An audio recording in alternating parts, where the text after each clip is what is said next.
guess sweet. Or being Because chilling. that bitch is going to be running because I am not big chilling in this apartment. It has been a very hot weekend, and so I can get into that a bit. Are we recording? Well, I just hit record right now, so yeah. Oh, sweet. Okay, bet. Welcome everybody to the 9 to 5 Boys. This is your hosts, Eric and Gil. Don't mind Eric, he's scarfing some Mickey D's. I am drinking a beer. So I guess I'll just carry here for a bit. You do your thing. He's having his dinner. My dinner consisted of chicken and some broccoli. Oh, and I want to get to this a little bit because I'm fighting it right now.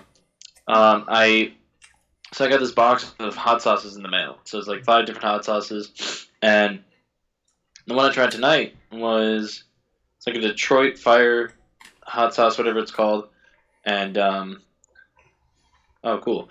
Mom and Dad are safe in New York. They just had dinner and cocktails. Sweet. And that's that live on the pod. They just landed. Anyway, so because they're going there for a week. So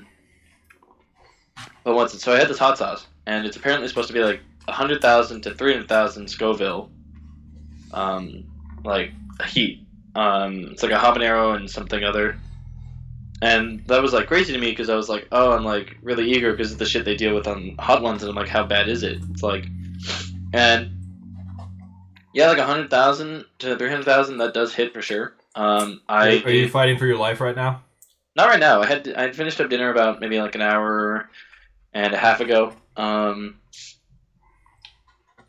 probably like about then. And so right now I'm feeling good, but I will tell you, the minute I took a bite, I took kind of a big scoop of the biggest scoop dip on my chicken of the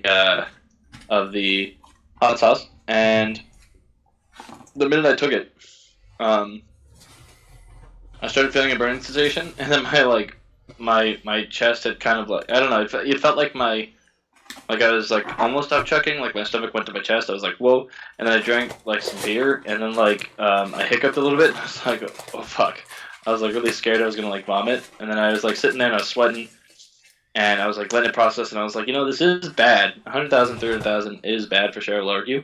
Yeah. But it's really like not as bad as I thought it would be. Some people have like some adverse reactions to that. And it's like a pretty high level of heat, but it's not too awful. I imagine getting to the 500,000 range, though, I might get into like some hurtful territory. I'm hoping right now my butt's gonna be fine tonight, but we'll see. You drinking a whole crowler? Goddamn! What is that a crowler of? Is that Guinness? No, it is a crowler of cerveza, senor. Oh, cerveza! Oh, the 805 cerveza. Yeah. How goofy does this look? That's pretty big, man. I have tonight also a Mexican lager. It is a Terrifico from Central Coast Brewing, CCB for short. It's as old as I am. What's that? It's as old as I am. It was founded in 1997. But holy shit! And I was birthed. I was ripped from the womb in 1997. I was a C-section baby, just as you were. Exactly. Also, funny enough, I'm drinking a beer from a company that's just as old as I am, from 1996. Oh shit! We were both literally born to drink this shit. No, absolutely. I was definitely. I got a kick out of my girlfriend's dad. Because one of my expressions about drinking is like, alcohol is a poison, and there are things inside me I need to kill, and I got a kick out of that from him, which is good. Or he got a kick out of it, is the expression. Anyway, so I was talking about my week. Oh, I was talking about went to go see Castle in the Sky on Wednesday. Yeah. Had some Mickey D's, scarf that shit. That double quarter pounder that always hits. That's like half a pound of meat. It is quite a lot. Anyway. But it's just really good. I had a lot of burgers this week. I had a veggie burger, though, yesterday on Sunday. Sunday was also sick. I'll talk about that in a minute. But where'd you have the veggie burger from? We went to this place in Santa Cruz called the Santa Cruz Diner. And I will say the portion size for the food is like fantastic always when we go there. Service can be hit or miss. The girl we had this time, she was cool. I remember the last time we were there, the waiter we did have, this guy, he was like this scrawny white dude, and he was like so depressed and like monotone. I was like, he's gonna fucking kill himself in the back, and we were especially like a big group of people, so like that was kind of the joke we were running all night. But anyway, he's gonna do like that boy from like Tyler from the Menu, dude, and hang himself on the back because chef made a no.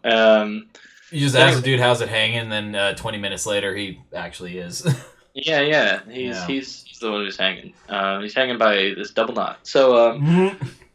that's how he's doing it. So anyway, so Wednesday we went to go see Castle in the Sky as a special showing. It was a subbed version, so it's Japanese original. It's this. If you don't know what it is, it's actually my favorite Studio Ghibli movie. Um, I think it's beautiful. It was actually, I think, well, everyone has seen Spirited Away, so I'd say it was the second Studio Ghibli movie I'd ever seen, and I was like, wow, I fucking love this one.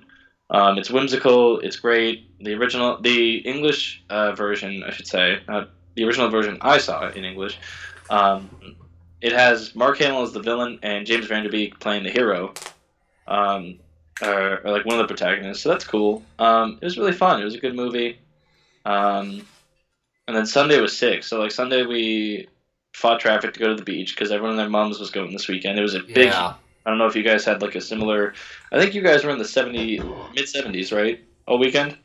I think so, but granted, I've just been doing like work, home.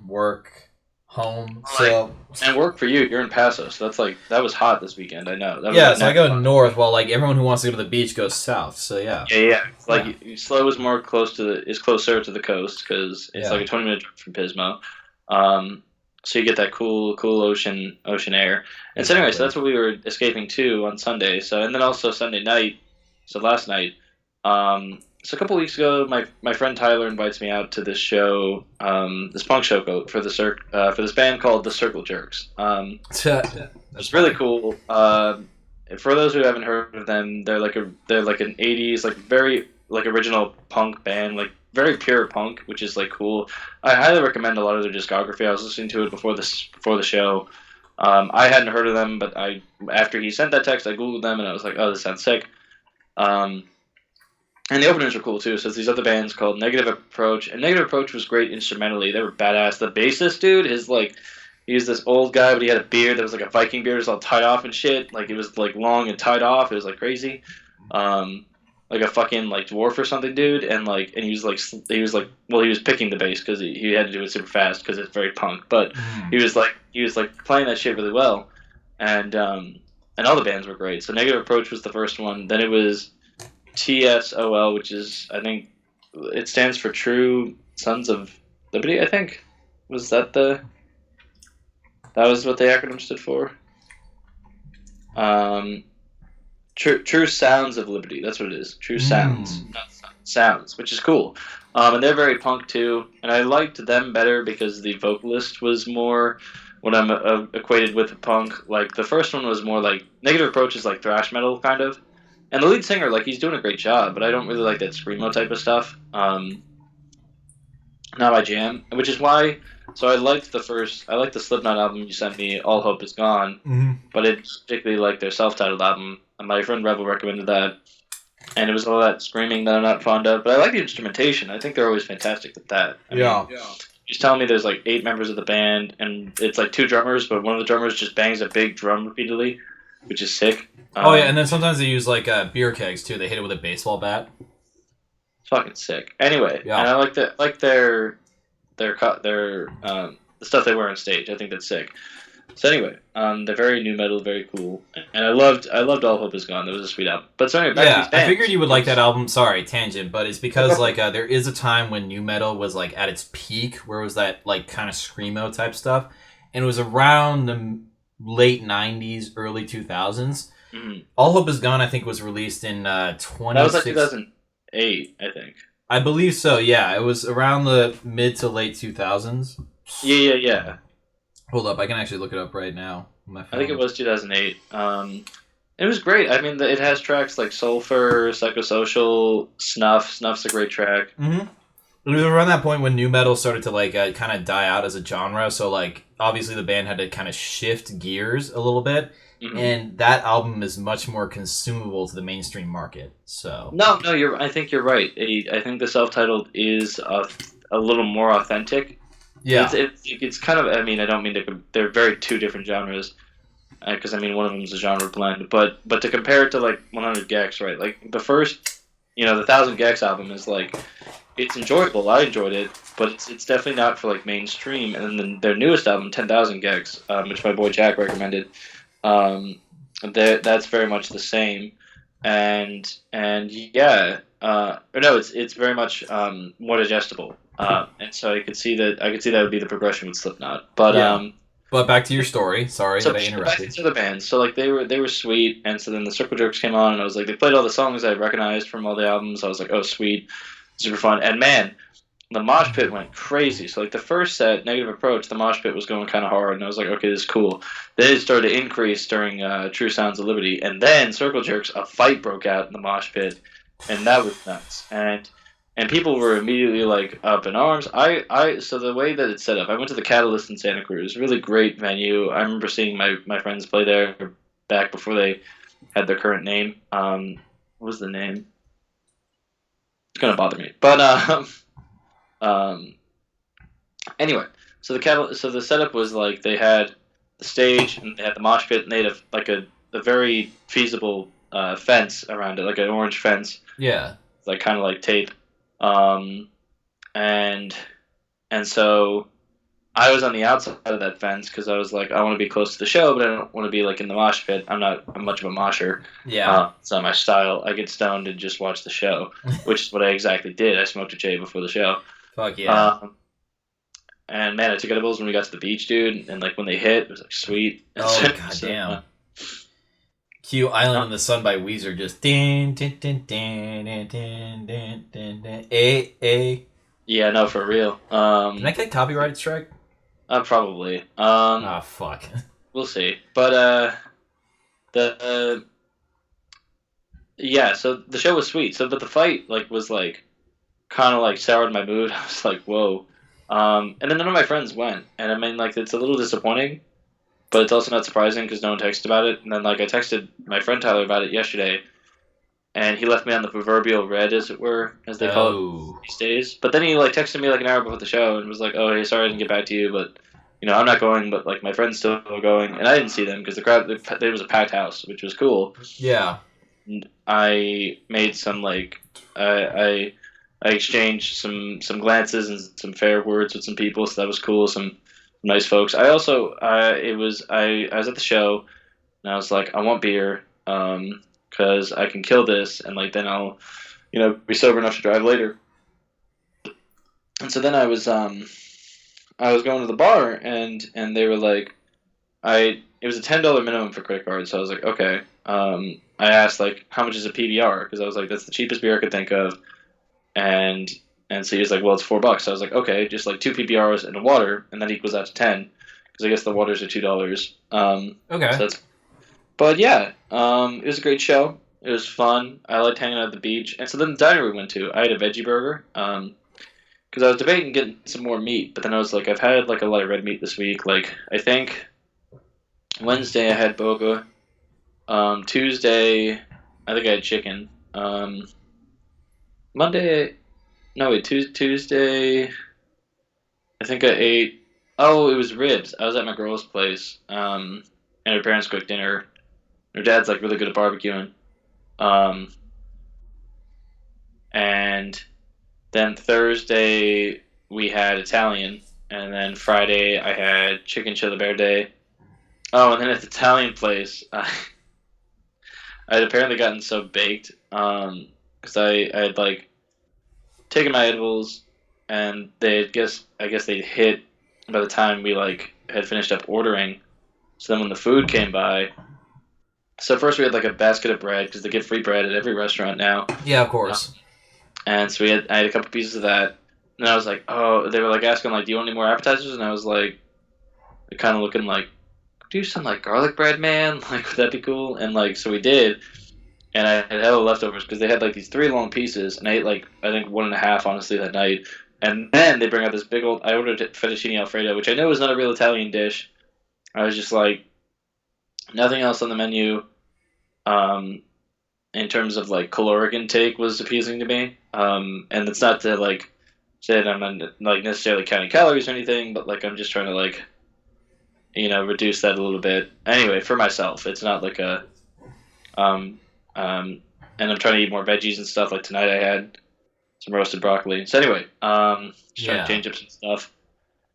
But no, so I got that, and then I was like, I was so stoned, I like forgot how you scoop up pasta Because you also, my girlfriend had to point out, like, babe, you got a spoon as well. I was like, oh shit, because I was like twirling it, working alone, and so now I was just like trying to scarf little pieces of that so it doesn't look like I have like a noodle beard, um, and also cheese all over my face. But That's adorable. I love you.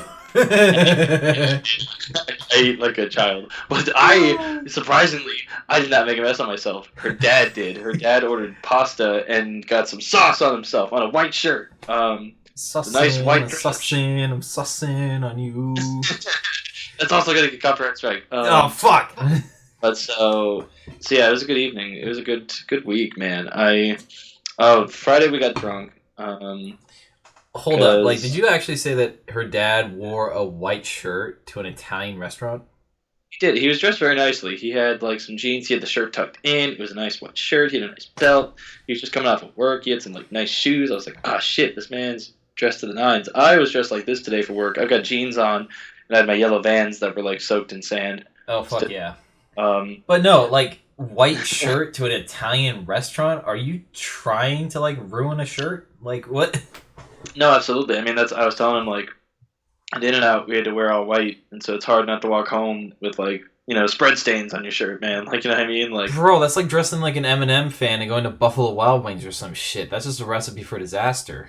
No, absolutely, dude. Yeah. But yeah, man. And so my week was cool. So Friday we got drunk, because we were kind of just like, we didn't want to really go out or do anything. We just stayed at home. It was Saturday. We were hanging out with our parents. We were playing this like fun little board game. But what's your week been like, man? What you been up to? Just kind of working and hanging out with the fam, watching TV and whatnot. We finally finished season 3 of Jack Ryan. It was quite good. I need to get on that show. I'm watching a little bit of JoJo. I'm watching a little. Let's see. I would say the 2 shows I'm watching right now, which is ever so barely. I probably get through like 1 episode a week because I'm just such a very active guy. Oh, I get that. And that's not like a flex, right? It's like I have work, and then like when I hang out with my girl, we don't watch like shows together. Well, for one thing, it's like she's not particularly fond of shows. She just watches repeats of shows. She's one of those type of people. Which is totally fine. But then also, like, it's really hard to watch a show with somebody, especially someone you don't live with. So it's like, oh yeah, 100%. Because you don't just sit down and do it together, like. Anyway, so like one of us will have to rewatch a show. So like she rewatched Haunting of Hill House for me. Yeah. So I could watch that shit.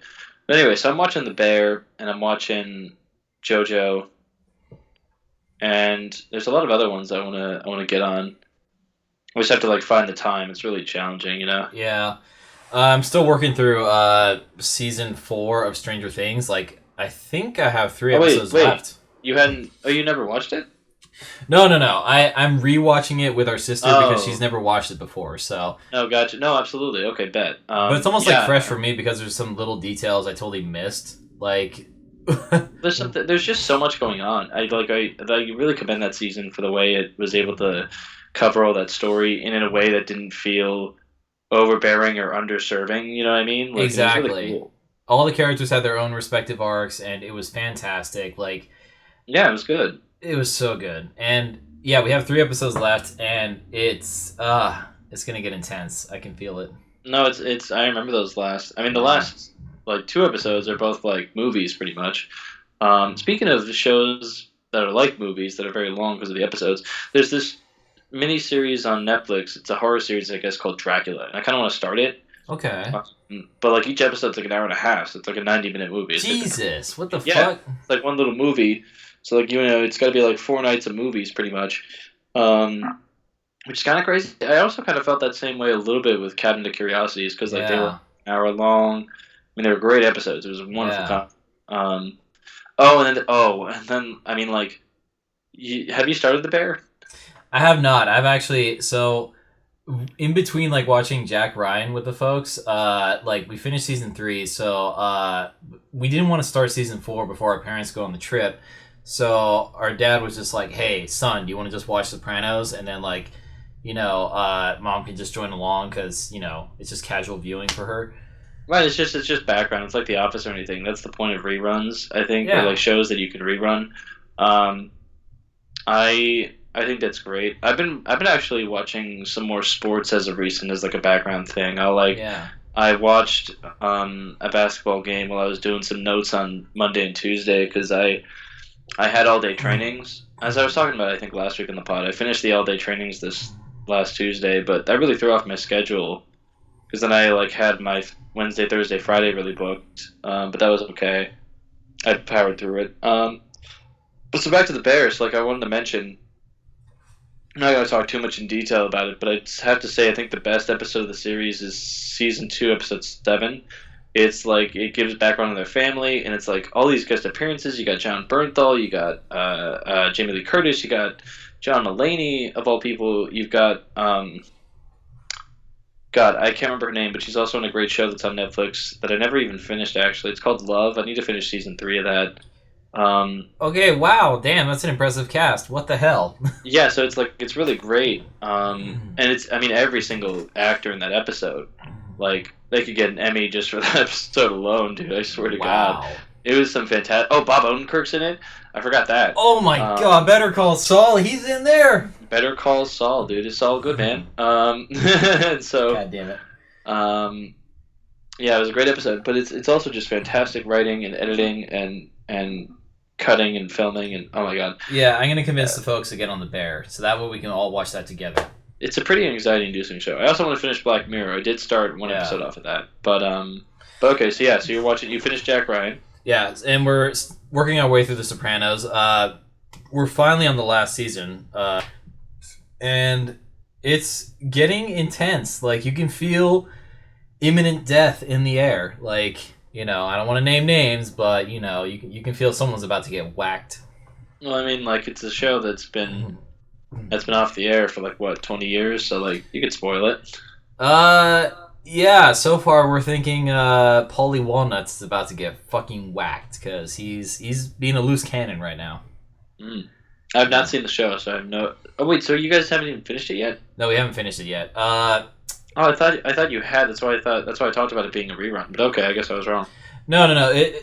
Honestly, you can say like it's got that kind of vibe because the way the writing is, like, not a whole lot happens, and all the story arcs just kind of get like either resolved or like extend steadily throughout the various episodes until it reaches its conclusion. But it's just casual viewing until like the sudden acts of random like oh my god, this is like going on right now. It's like watching a baseball game essentially. Yeah, absolutely. Yeah. That makes sense, man. Yeah. Oh, so we got season 6 to finish. I think we got like maybe 12 episodes left, and then the prequel movie they made called The Many Saints of Newark. Oh yeah, that was on. Is that on Max or was that? That's also on Max. Yeah. That's right, 'cause it's an HBO property. Yeah. And the son of James Gandolfini, Tony Soprano himself, Michael Gandolfini, plays his younger self in this movie. That's cool. I like when sons do that shit. Like that's what Ice Cube did for his dad or Ice Cube's son did for his dad in Straight Outta Compton. And then also, what's that one actress, the one who played Lorraine Warren from the Conjuring films? In the Nun movie, it's a prequel before she gets married and has like ghost hunting adventures with her husband. Mm-hmm. So the actress's daughter plays her in that prequel movie, The Nun. Oh, well, I heard The Nun was awful, but anyway. Oh, it was god awful, but like she actually did a pretty good job. So I mean, hey, credit where credit's due. I need to rewatch Hereditary, dude. I fucking love that movie. Oh, it's so fucking good. Like, honestly, I need to see more projects with Toni Collette because she's really good. Actually, so speaking of movies, I went on Saturday to see this. It's probably not going to get a lot of buzz. It seems like a very poorly advertised movie or just not very well marketed. But it's Ruby Gillman, Teenage Kraken. So it's like this animated movie from DreamWorks, and it's the animation style is awesome. I love the art. It's fantastic to watch. It's really just pleasing. Super cool. And I think it's really fun. And I mean, I'm trying to like think about it. I take the lens of like being a full-fledged adult, right? And so maybe like I don't think about how they have to not necessarily like it's not dumbing things down. I don't want to use that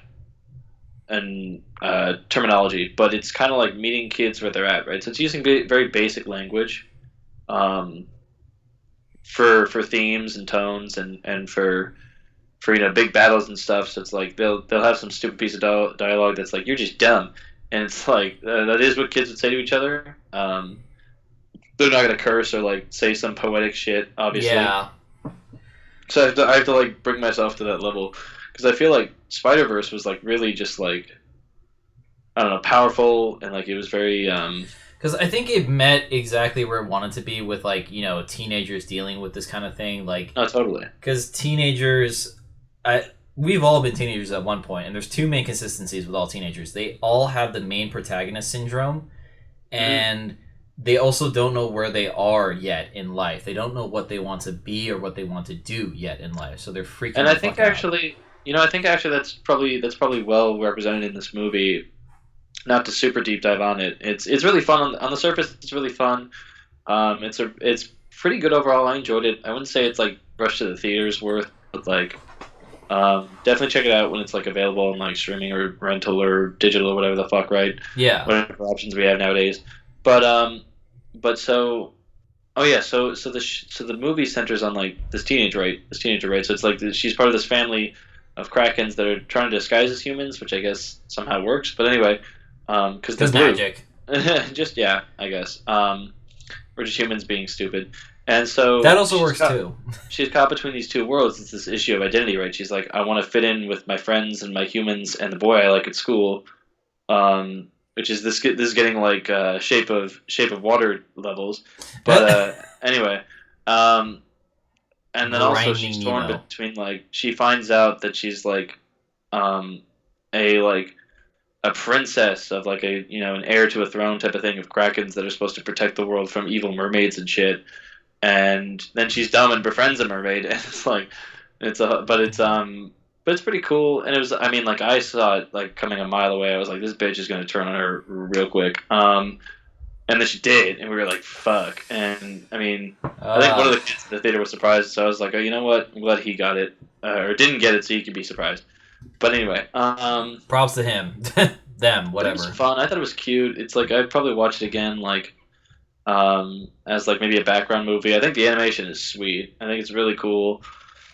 Soundtrack's fun. I like a lot of the characters. It actually has some heart to it. I was surprised. I found myself tearing up at one moment. I was like, oh shit. But anyway, that's the thing about DreamWorks. For the most part, like they actually nail the mark on like doing a great animated film. Like even something like Megamind, like most people. What's that? Even How to Train Your Dragon is like sick. I need to start and finish the third one, but like the first two, oh my god, was there like emotional like, what's the word I'm looking for?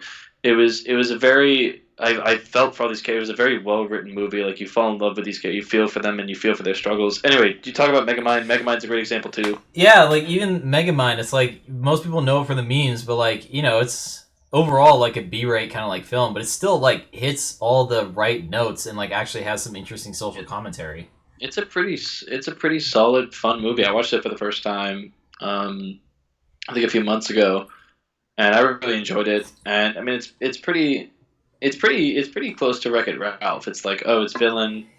Who's like I guess he doesn't really want to be a villain, so then he becomes a hero, and learns how to do that and shit. And yeah, I thought it was fun. Yeah, Megamind's good. Yeah, DreamWorks usually hits the mark pretty well. They had a fun Easter egg in this movie of Puss in Boots, which is cool. Oh my god, no fucking way! That's awesome. It was. I'd watch it again. I'd probably watch it again. It's very fun. I'd actually like to watch it while on drugs, but yeah, the animation was really cool. But oh my god, no, that was fun. So it was actually kind of, and I really feel for this movie. I think it was very representative of like how poorly I guess it was done or received. I'll get to this in a sec, but so oh yeah, so the only showings I saw on like a weekend were like at 10:45 in the morning at my theater and like other theaters. It was all like morning showings. What the fuck? And like the three theaters closest to me, it was like the three AMC's I go to because I got the AMC Stubs A list. Yeah. Not plugging it, not sponsored by it, but just plugging it because it's a very worthwhile service. You spend 24, I think it's now $25 a month, and you get three free movies a week. If you use it, like it really pays for itself. And you get reward points with the snacks, so you can get like $5 rewards after like 5,000 points. Yeah. And it's always in those increments that you can redeem it, which is totally fine because sometimes they'll like stack. They roll over, so like you can use them. So like sometimes I'll forget I have them, and so like one time I was like, oh, I've got $20, I'll pay for everybody's snacks. Like it's perfect. Rad. Fucking love it. So anyway, so it's really worthwhile, I think. And so the three theaters that are closest to me, it was only doing morning showings. And so here's the thing I was going to get to is like I think I was reading something about like box office is probably a pretty snap judgment of like how a movie's going to do, right? What someone was talking about how what used to happen in the day was it was like the advertising for it isn't as extensive as the media we have today. And I think the problem with the advertising is that media has become so engulfed in it, and it's a necessity, right? Because it's what pays the bills. I get it. Yeah. It's like newspapers take out ads. All these different websites have ads on the sidebars, and even like pop-up ads that like block your shit. And so everyone's always just trying to get away from ads. And so and then there's no ads on streaming, or people try to avoid that as well. Like I pay extra for Hulu because I ain't having no motherfucking ads on my. Like they do ads in the middle of movies on Hulu if you don't pay that price. Like that drives me nuts. I could deal with it in a show because that's how cable's been for years. But if you just put an advertisement before the movie and I get to watch the movie in its entirety, I'm happy. If you're doing mid rolls and shit like they do on YouTube, I'm gonna kill somebody. So that's why I pay extra, so I don't go to jail for homicide. But anyhow, but here's the thing is that everyone's trying to avoid advertisements. So that's one component of it is like the advertisements just aren't getting out to people. And then also, too, back in the day, because there wasn't this extensive media, a lot of things just passed through word of mouth. So people were like, oh, I went to go see this movie this weekend. I was sick, go check it out. And in the following weeks, the box office would increase and increase until it like surpassed and made a profit from the budget of the movie. Yeah. That's the point of the box office is like you're supposed to make more at the box office than when you spend on the movie, so then you turn a profit. And you're like, oh, we can make this a series or something, or like do whatever with it. And speaking of series, I need to go see the new Mission Impossible. Or I don't need to, but I do want to. I think it'd be cool to see it in theaters. Did you see the last one? Was that Fallout or was that the other one? I think it was Fallout. Yeah. God damn, it's hard to keep track. I got a review, and maybe I'll even try to like marathon some before I go see it. Maybe I won't care because I've seen the first one, I've seen the fifth one, and then Fallout was the seventh one. I believe so. Keep talking while I figure that out right now. I think like with the Mission Impossible movies, I was talking to my lady's brother about it, and they're kind of like the Fast and Furious movies, where like you kind of just like they're just a huge franchise, and you get enough context from watching the movie. Like, oh, this person bad. Okay, this person from past did do something to betray them. Okay, I get it. And like, it's pretty easy to understand that when you jump into it. You don't have to watch the whole series. What was gonna say?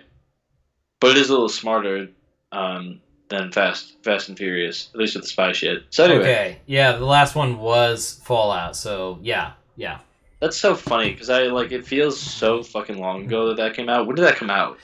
Oh god, is that like 2021 or something? Don't tell me that. 2018. Oh, so it was really long ago. That was like 5 years ago. Yeah. No, you'd be amazed at what a fucking pandemic can do, No, it really rots your brain. I was reminiscing over lunch one day last week I met with my old boss was in the training with me and we started chatting. So like we were like talking about like all the shit we went through during the pandemic when that first started to help the clients. It was like kind of crazy. But yeah. Like funding getting cut, housing funds getting cut, people being limited to the office, exposures happening every fucking day. God damn. Regulations every day. Like every day was like a new email from the front office about what we're supposed to be doing. No one knew what to do. It was crazy. Yeah. It was a whack time, and I try to forget about a lot of it. To tell you the truth. Yeah. I remember. Well, a lot of it too. I was really really fucking baked, and so like I'm pretty sure that impacted my memory of it as well because we were just doing mad bong rips. I remember this one smoke sesh, and I'll never forget this smoke sesh. We're at a pool of this apartment complex, and we're like a table. It's like a round table of like 7 guys. Yeah. Um, Me and my 2 boys, back when like our one boy was with us, hanging out with us still, um, and the rest of the table was like 4 of the dudes who were like mad potheads, and so like we had 2 blunts being passed around and a bong being passed around. And Damn. so and I think I'd smoked a little bit before, and so What the we got fuck? there, and I'd gotten like super duper baked, and I remember turning to my friend Jack, and he has like his beanie like down, covering his face like fucking like Daredevil or some shit. So it was like so funny. Um, Cracked me up, dude. That shit was crazy. Bro. Yeah, no, pandemic was nuts. But so back to okay, yeah. So it was funny. I was reminiscing on the Fallout movie because I was like talking to my lady's mom about it. I was like, yeah, I just remember like I remember the movie being fun and good, but I also just remember all the buzz about it, all the news about it because of like the mustache that was contractually obligated for Henry Cavill to have. Yeah. And I'm never gonna that shit because they had to do the reshoots for Justice League because like Whedon stepped in and then like so they had to CGI his face and she was like that happened and I was like yeah it was like a CGI lips. It's horrible. It's so funny, but apparently I think it cost $20 million. $20 million to CGI a man's face. No. It was like for him to keep the mustache. Oh. Oh, okay, well damn. Yeah, Henry Cavill. Yes. Get that bag, keep the mustache. Keep the stash, bro. Yeah. I love Cavill so much. He just wants to play Warhammer. I love it. It's just so fucking good. And he's like really handsome and ripped and like awesome. Anyway, He also doesn't go out clubbing. He just stays at home playing Warhammer or PC games.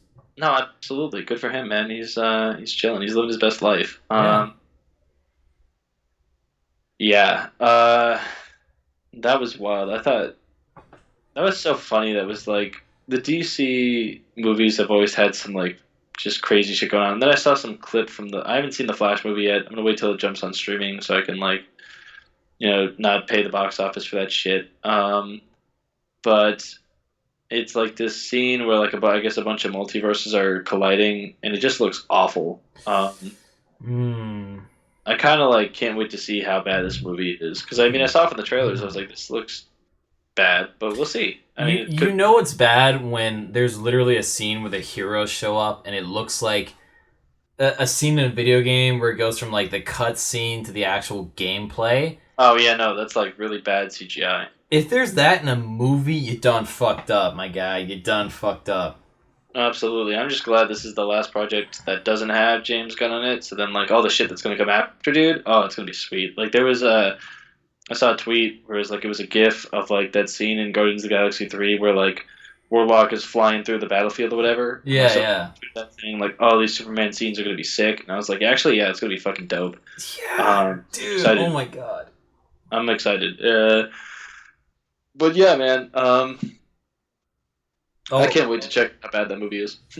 On a side note, 2 movies that I finally got to see was Final Prayer and The Revenant. Finally. I finally got to see. I haven't seen The Revenant. That was the one that got him his Oscar, right? Yes. And goddamn. Did you watch that because we were texting about bears this morning? Or was that just like coincidence? It's a coincidence, okay? Like, I just happened to watch that a little while back, and then we texted about bears this morning, okay? Yeah. Okay, yeah, bet. Yeah, no, yeah, Leo definitely worked goddamn hard for that Oscar because he literally ate raw bison liver, like, on set. Wow. Wow. Was it the movie that he deserved that Oscar for? No, I still think that goes to Wolf of Wall Street, but that's just... I still think that goes to Django, dude, honestly. Him playing Candy, bro, that was fucking sweet. Look, he earned his respect by not being in another movie with a black person for like a couple films because he was like he had to. It was a sacrifice that needed to be made. Yeah. He was like throwing the N-word in front of like Samuel Jackson. He was not only using it he was not only using it in front of Samuel L. Jackson, he was holding Kerry Washington by the hair, using it against Jamie Foxx while Samuel L. Jackson's in the same room right next to him. Oh yeah, all three of them were in the same room together. Yeah, you don't get to do that and then think, oh, it's gonna be totally normal after this film. Nope, nope. You gotta dip away from any major black cast for like at least 2-3 films, then you get back out there.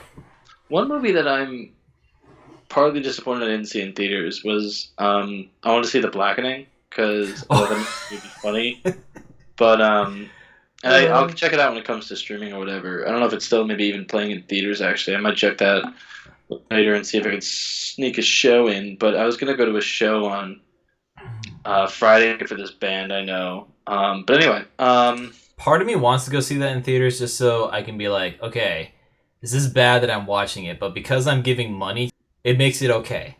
yeah, I think it's like that's like that was my justification, and Exactly. They're and getting paid, by so them. It's by them, and they're creating it. I think it's just funny. I think it would be.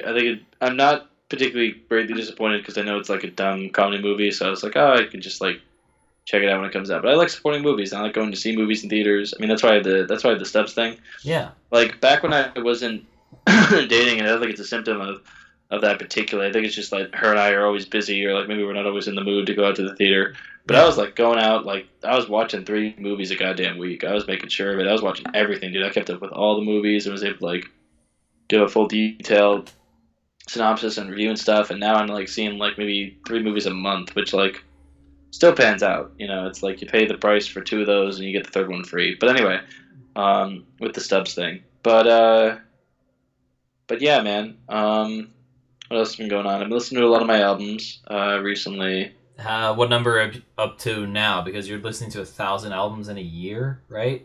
Yes, sir. I broke today was drum roll please 534.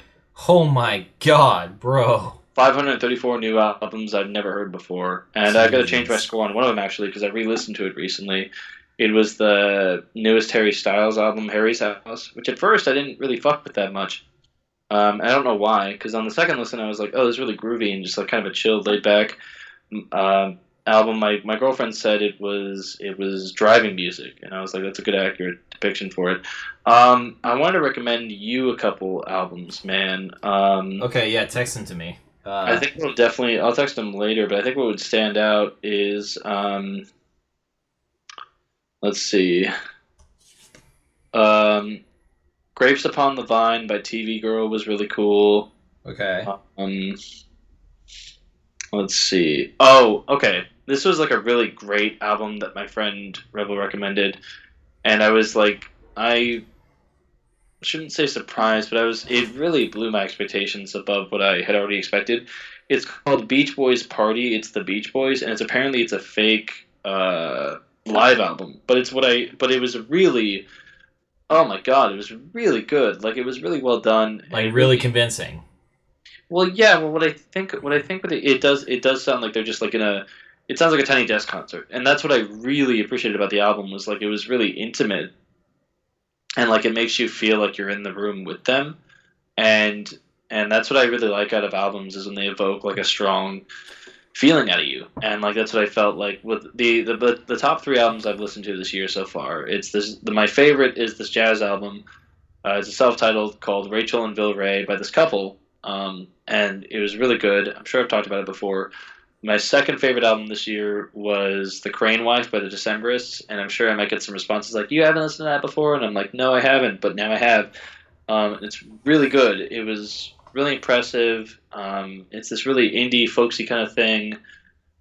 Sons and Daughters is like my favorite track, I think. It's fantastic. And then this Beach Boys album was just like, again, it just really evoked something. And their version of "I Get Around" on that album is like, oh my god! Again, it's just fantastic. It feels like very just authentic, and it feels like again that very intimate feeling of like you're with them and you're going to just sing along with them kind of and like and they kind of have like other people almost like a crowd kind of joining in with them, and that's really cool. Yeah. But it was a really fun album, and I will happily listen to it again, probably soon. Um, Probably like in this apartment, so it feels like they're right here with me. Um, Oh, that'd be awesome. that'd be cool, but I'll have to find time for that. But anyhow, yeah, I'm always busy, man, and then the world keeps on turning and doing shit. Like, um, Yeah, like Twitter getting sued again. what's the newest one? What's the newest lawsuit? The newest one is they're getting sued for $500 million because they decided to fire a bunch of employees without giving them severance pay. So, because that's against the law. I love when billionaires take L's like Elon has. It's really Yeah. there really is no such thing as like there was a really good video that was putting in perspective is like if you make $1 a second, you can make $1 million in 12 years. If you make that same amount of money per second, you'd reach a billion in 32 years. And there's no amount of labor, right?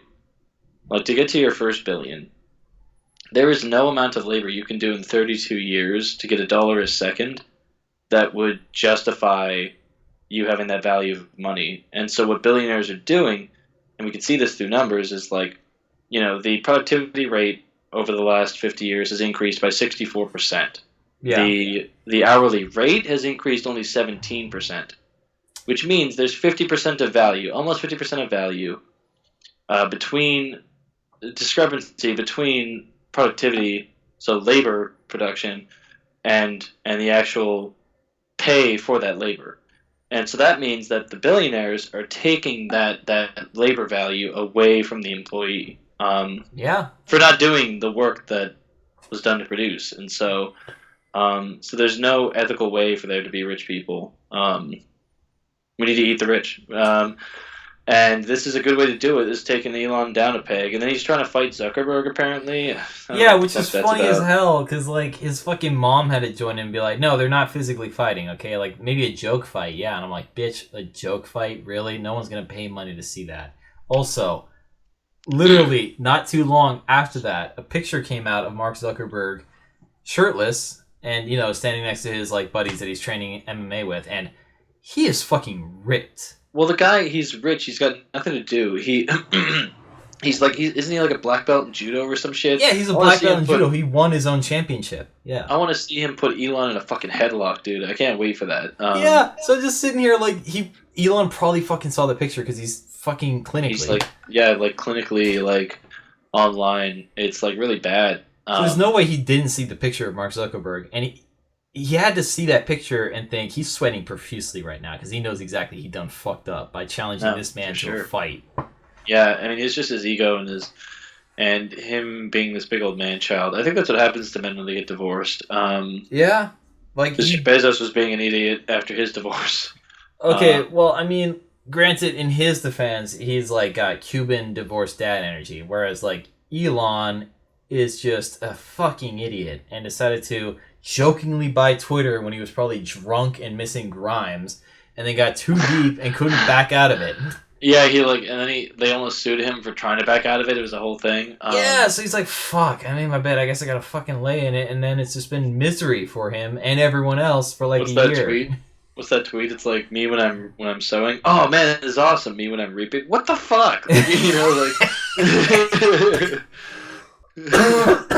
fucking Elon right now, bro. Holy shit. Yeah, no, for real. He is reaping what he's sowing, dude. The fucking best part about all this, too, is fucking Mark coming out with his own version of Twitter called Threads, and it's clearly thriving. It is exactly what Elon would have wanted and more out of Twitter, but he fucked up.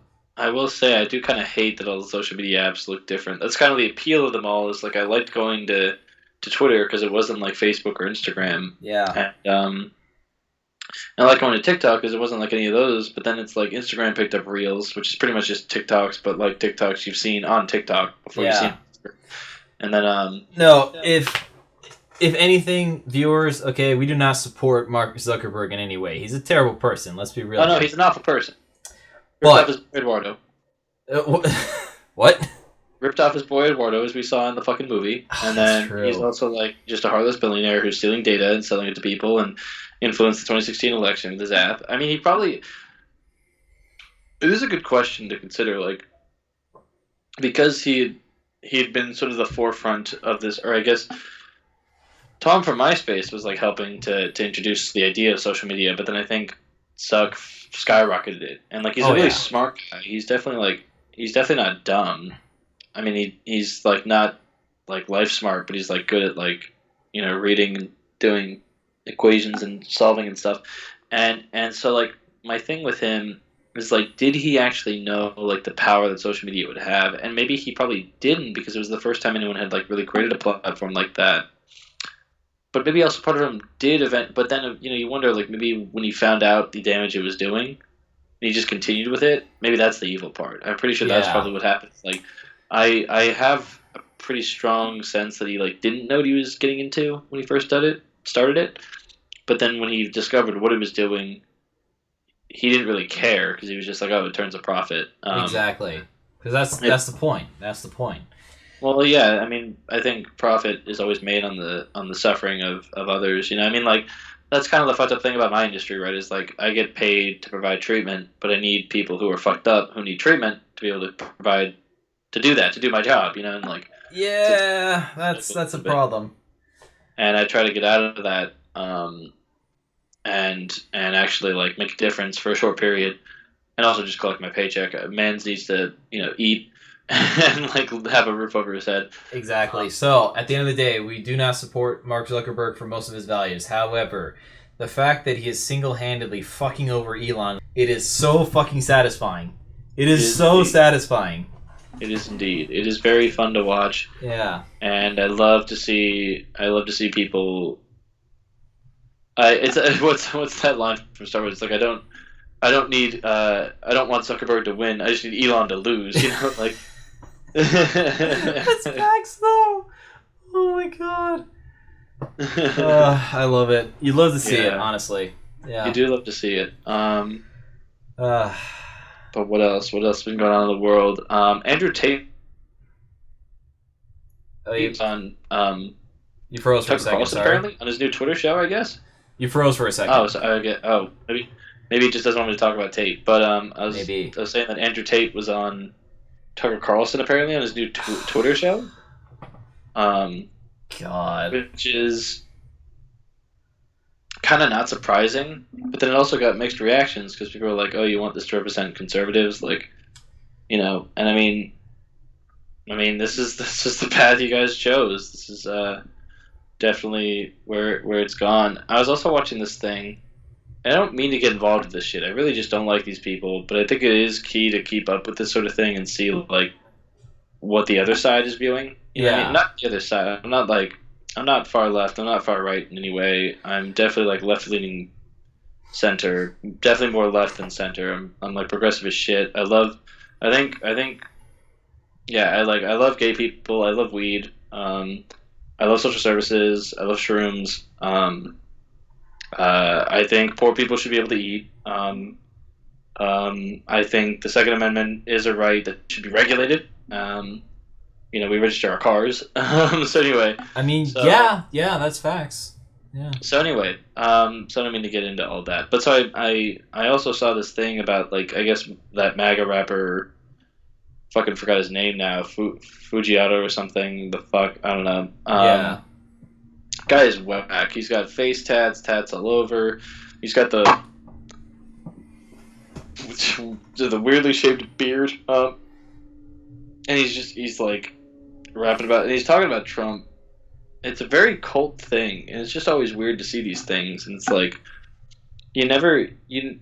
I don't know if in the history of America you've seen somebody be so attached to a politician before. You know what I mean? Like, No, and it doesn't happen on our side of the spectrum because people on the left fucking hate Joe Biden. Like, he's not our first choice. yeah, we all hate everybody except for Bernie Sanders, but like the whole party managed to fuck him over twice. So like I don't know where we stand. I also Kamala has a low approval rating, and maybe some of it's due to racism, but also she just fucking sucks at her job. Every clip I see of her, she's on some perks, bro. Oh, But 100%. she's on some presidential perks, and I need to get up in that Oval Office, and then up in her Oval Office. You know what I'm saying? Bro, that fucking hypocritical bitch is on these all kinds of fucking drugs. Meanwhile, like, you know, she was back in the day arresting people for, like, weed and, like, giving them harsh-ass sentences. I'm like, what the fuck? Fuck Kamala Harris for sure. Yeah. 100% ACAB. But yeah, no. So it's just weird to see this shit, and you really think like, how did we get to this point? But then like, there's a lot of factors into it. And I'm not going to get super into it because I think we have like a few minutes left of recording here for the hour. But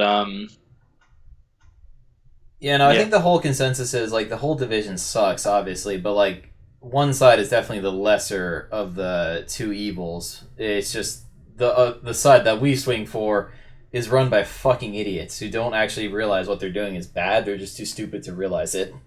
Well, it's all about, you know, grabbing power. You know what I mean? Like it's like there's not a lot of changes being done. The Supreme Court shit is all just whack and weird and like yeah.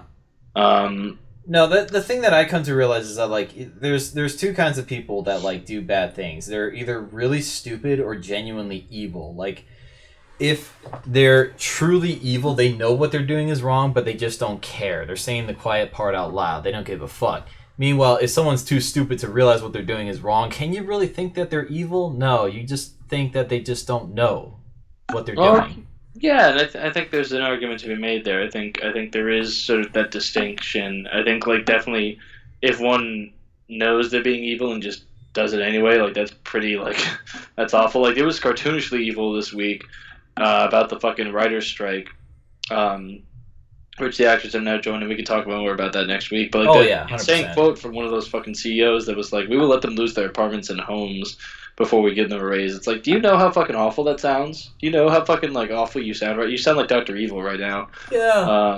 And then fucking Ron Perlman calls him out. Like, it's like, we know what you fucking like said. We know exactly who said it, and we know they make $27 million a year. I'm just like, bro, he's fucking narrowing it down who this man is on the fucking food chain. No, for sure. This man is sweating bullets right now after fucking up that bad. No, absolutely. I love that solidarity. Ron Perlman never takes any shit, and I appreciate that. He's a fucking king, man, and don't you fucking forget. He's a king, dude. He's a king. And there's two sides to him, man. He could be a real sweetheart. He'll go through 4 hours of makeup just to make a Wish Foundation kid happy, and then also he'll like threaten to burn down your house and shit, which is like sick. No makeup either, just dead on serious. Yeah, just dead ass, just his fucking face. Mugging. Oh my god! Yeah, man, that's just crazy. But anyway, I think that wraps up this episode. On that slightly depressing, nihilistic note, that is the end of the episode. End of the 9 to 5, boys. This was the end of our shift. Thank you for clocking in with us. And first thing next episode, we're talking about that fucking writer's strike. Because I guarantee you, by the time we talk about it, there's going to be new developments. Oh, I'm excited. I'm hoping it goes well. There's apparently like a huge fund.